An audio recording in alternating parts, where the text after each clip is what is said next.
This is the tale of two brothers, two bronzed Aussies who live for surf lifesaving. One of them is a champion athlete. The other one, well, he lives in his brother's shadow. And together, they run an illegal drug business, a $1 million ecstasy ring. You're about to see actual police footage of Olympic kayaker Nathan Baggaley and his younger brother Drew. Actual evidence of their drug dealing. All recorded while they had no idea that their little secret was about to be blown wide open.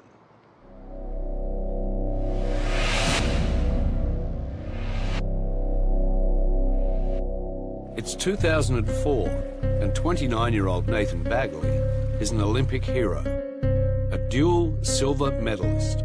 Nathan was exceptional. He's the world champion.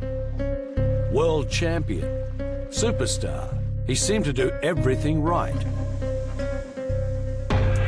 Nathan lived in Byron Bay on the New South Wales north coast, a tight-knit community where the locals know everyone. And everyone knew the Baggaley brothers. Nathan and his brother Drew, 7 years his junior. At 22, Drew is making it at sports local level, playing first-grade football for Ballina. But he never quite fills the big sports shoes of his older brother.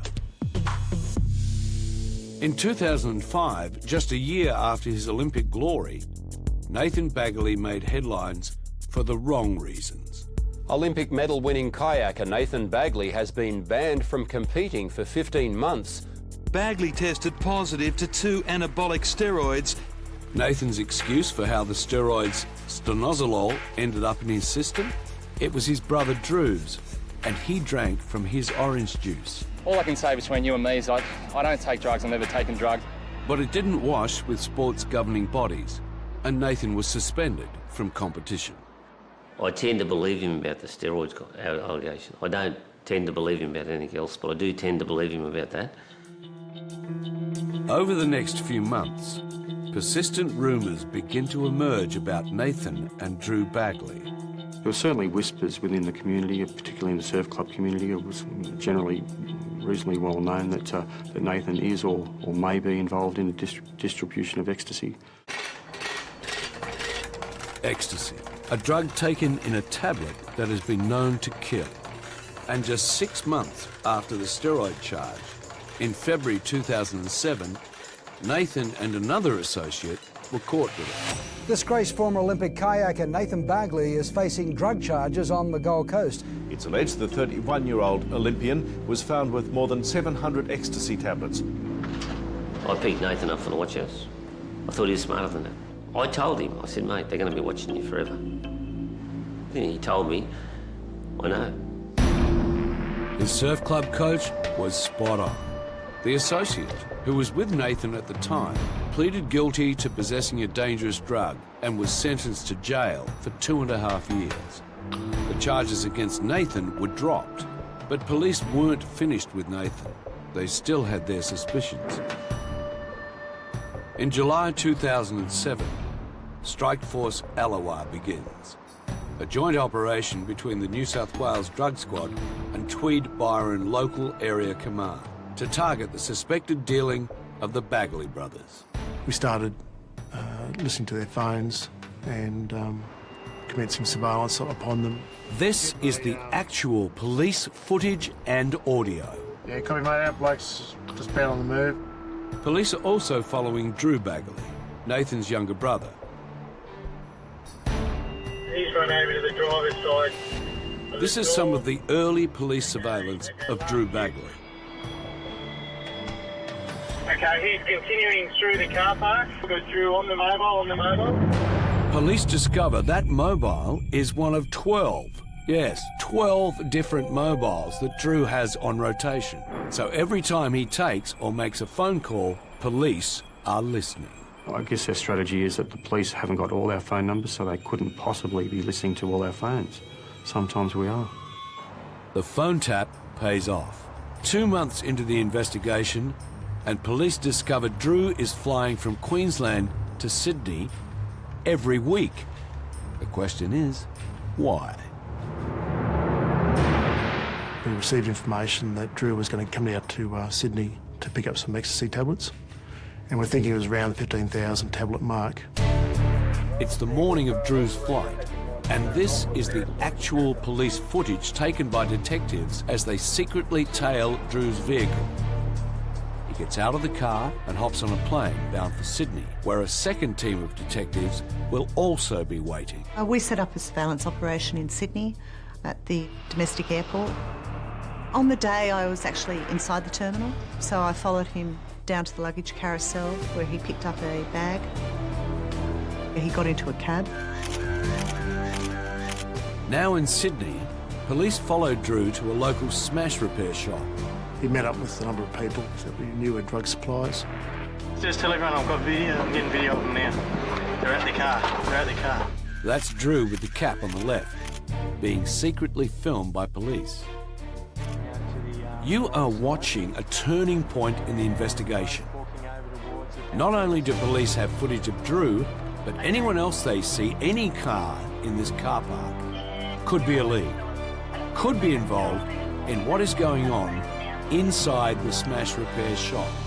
After several hours, Drew left those premises where he was driven back to the airport. Again, we had surveillance on him. When Drew gets to the airport, he checks in. He checks the bag in too. The bag was obviously bulkier and heavier. Drew boards the flight to the Gold Coast. Unaware, police have been watching him the entire day. After he checked his carry bag and gone to the boarding gate, we attended and actually seized his luggage. Police now have Drew Baggaley's luggage. Drew is already miles high, thinking his bag is in the cargo hold. Police are about to search Drew's luggage without him even knowing. Okay, I have reasonable cause to believe that this bag contains prohibited drugs. That therefore gives me the power to search this bag. And this is straight from the police files. In the bag is a backpack, black with brown camouflage. And in that is a box wearing gloves, and no other person has touched the contents of the bag except for myself.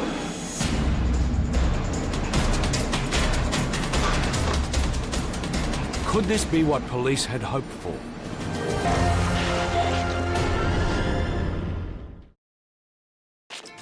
At Sydney Airport, police have just seized a bag from a flight to the Gold Coast. It belongs to Drew Baggaley, and Drew is the younger brother of two-time Olympian and world champion kayaker Nathan Baggaley. And right now, Drew is in transit, in a plane bound for the Gold Coast. He has no idea police are searching his bag. Is it what detectives suspected? Take the best I can. Okay, what we've now got? You bet. Yellowish tablets. 5,429 ecstasy pills. Purchased in Sydney, destined to be sold on the streets of the Gold Coast for $30 each. The street value of those 3 bags is more than $160,000. And there's still another box to come. We have another box.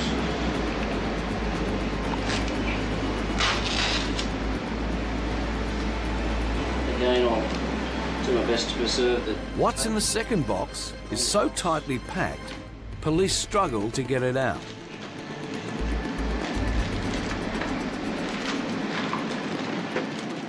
And here's why. It's staggering. Another $130,000 in ecstasy pills in one bag. It's the mother lode. Tablets. The total street value of all the drugs in Drew's bag is close to $300,000. This seizure showed us that it was actually large commercial quantities that they were dealing in. And that could carry a maximum penalty of 25 years jail. It's 9 p.m. and Drew arrives on the Gold Coast and soon realises the bag is missing. Drew makes some frantic phone calls. Drew leaves the airport. Surely he suspects something is up. Several people did suggest to him that the police may be involved, but he tended not to heed that advice and they just kept going. Detectives are about to make one of the hardest decisions they face when it comes to drug operations. They could arrest Drew right now, but if they do, they'll never know the full extent of the Baggaley brothers' drug dealing. And they don't have enough evidence to arrest Nathan as well. So police bide their time. They allow Nathan and Drew to continue to deal drugs. They have to look at the bigger picture, and that means gaining enough evidence to bring down both drug lords. It's frustrating for detectives. Nathan is back training, and Drew is spending much of his time at an oyster lease in northern New South Wales, a short drive from the Queensland border. It's the family business where they farm oysters, and the Baggleys have owned it for more than 9 years. Drew is here regularly. This is actual police footage of Drew's black four-wheel drive. Traversing down towards the main area. It's late October, more than 4 months into the strike force, and police suspect this secluded property where Drew works is also the location for Drew's drug deals. This is driving along. Detectives watch everyone who comes and goes from the oyster lease and who meet with Drew, but they need proof, and they decide to pull over one of the drivers as he leaves. Stand by, guys. We've got the target vehicle just entering. They find drugs, and the markings on those pills, Maltese cross stamp on them, will give detectives a massive breakthrough into the dealings of the Ecstasy brothers.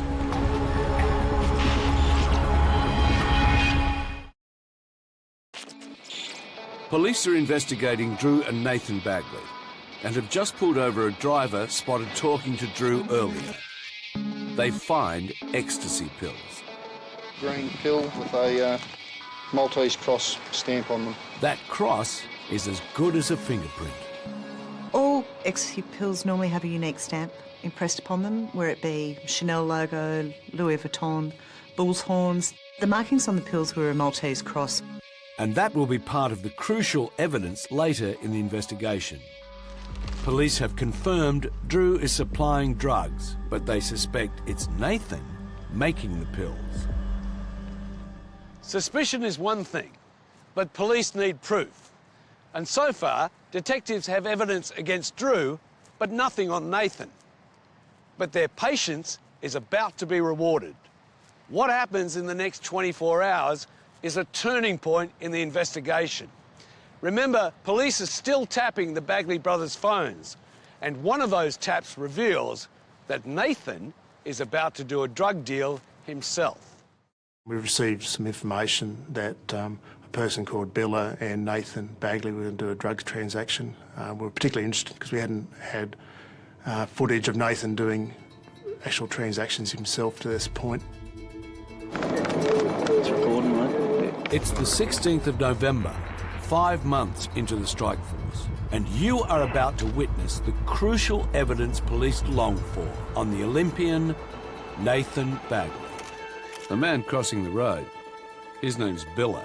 He's a footy mate of Drew Baggaley, and in his hands is a towel. He's about to buy drugs from Nathan Baggaley. Boss. Yeah, mate, we've just got him outside. Shaker's got eye, and we've got eye on the camera as well.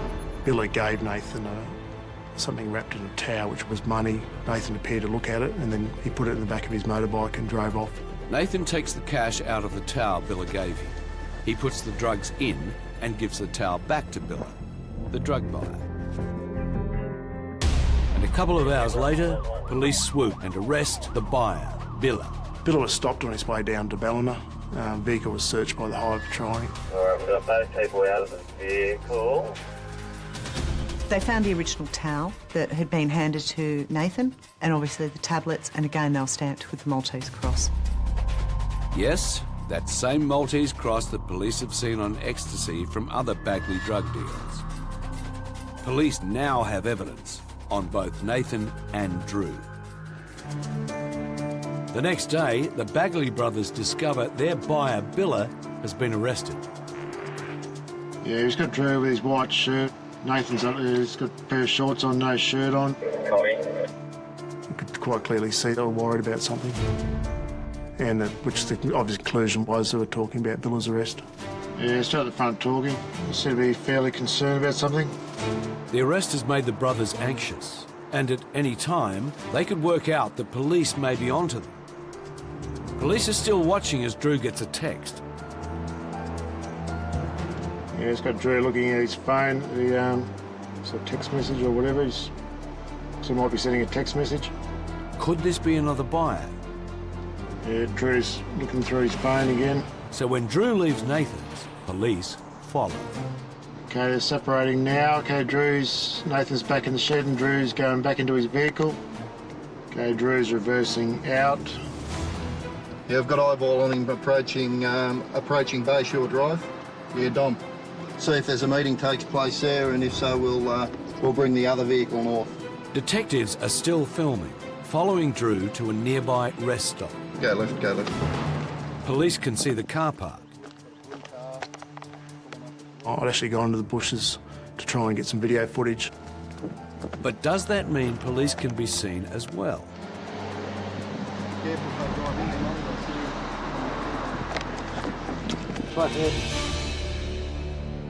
Short time later, another vehicle arrives, meet up with Drew. As a precaution, he moved a short distance away with Drew Baggaley. They both drove to a location nearby, and the transaction has taken place then. Moments later, the buyer is arrested. That vehicle stopped, and that person was found in possession of 10,000 ecstasy tablets. It is even more damning evidence, and police are closing in on Drew and Nathan.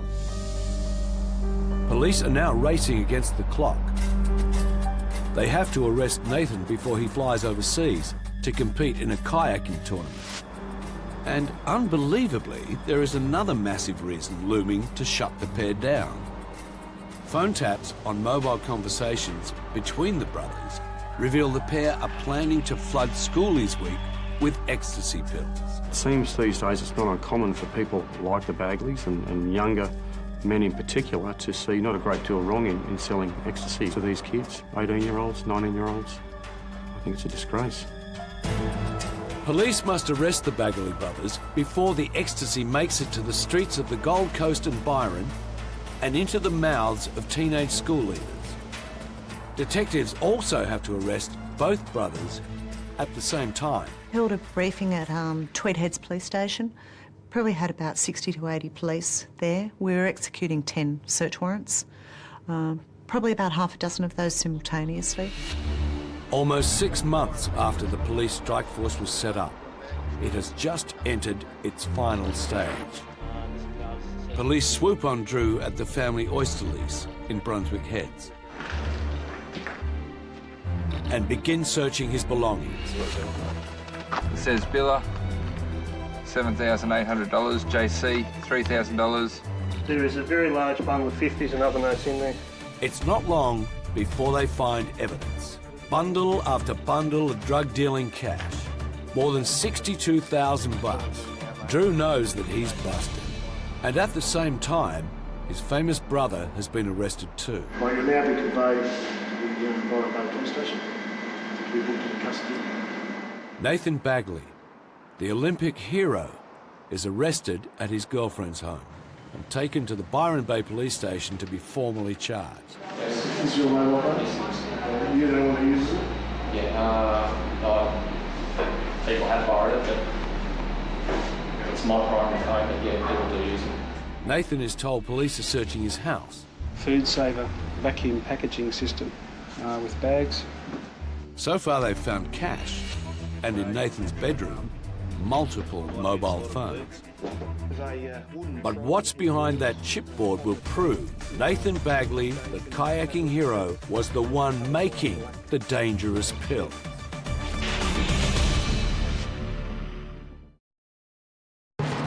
Nathan Baggaley, a former Olympic kayaker, has just been arrested by police.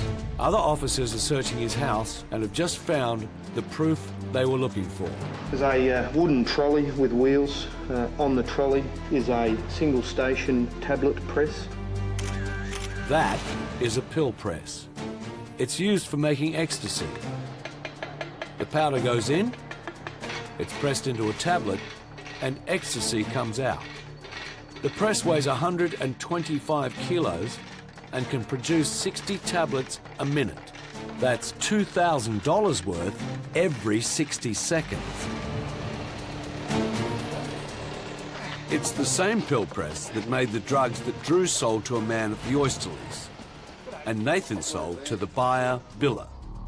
And it has that distinctive Maltese cross. Police now have all the evidence for the case against the Baggaley brothers. Former Olympic champion Nathan Baggaley will spend Christmas behind bars. The 31-year-old has been remanded in custody on drug charges. It's alleged he was set to supply schoolies in northern New South Wales and the Gold Coast. Nathan Baggaley was sentenced to 9 years jail for manufacturing not less than 1,500 ecstasy pills and supplying a commercial quantity.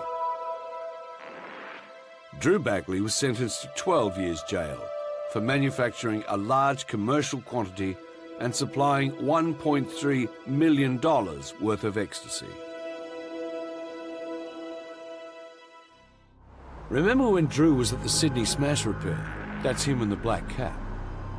In that quick snippet of police footage were vital clues to those who were providing the drugs to Drew Baggaley. Both walking over towards the panel beaters. Blink and you'd miss it. But police follow up on a car and a suspect at the scene at the same time as Drew.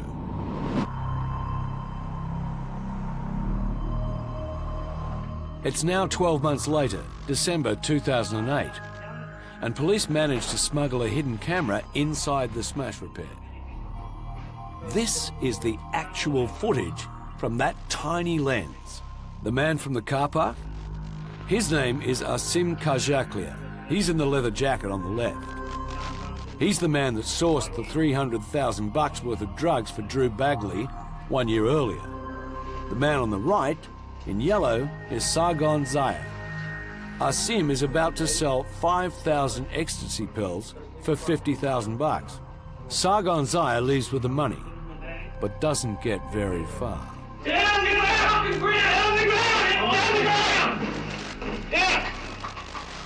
Asim Kajaklia's days as a drug supplier are over. His days as an inmate are about to begin. As for SARGON ZAIA, like I told the other officer before, I was just here to pick up the money. I do not supply drugs. Asim Kajaklia was sentenced to 10 years, 6 months jail for supplying the drugs. SARGON ZAIA was jailed for 3 years and 10 months for his part in the drug deal.